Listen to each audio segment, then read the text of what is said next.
देव जी आया तो एक मेरी नैया के सतगुरु आप के वनहार चरण कमल रज शीश धरी बिनवौ बारंबार अब पकड़वा हमें उबार लीजिए सतगुरु सरकार।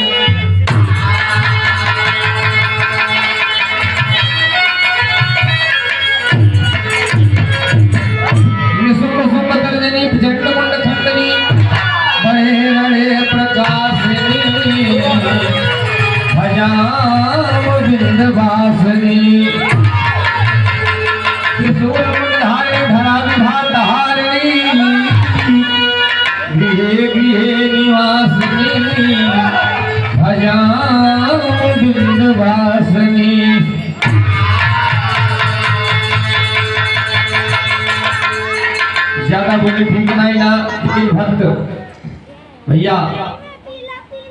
सर्वप्रथम हमारे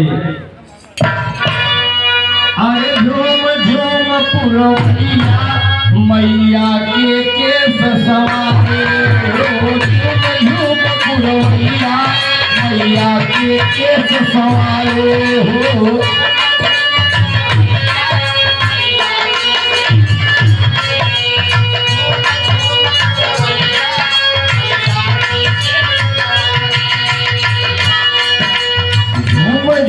पुरवैया मैया के केस सवारे हो झूम झूम।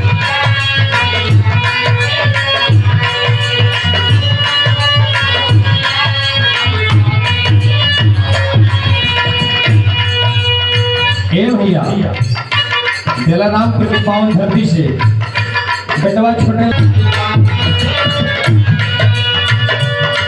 गंगा के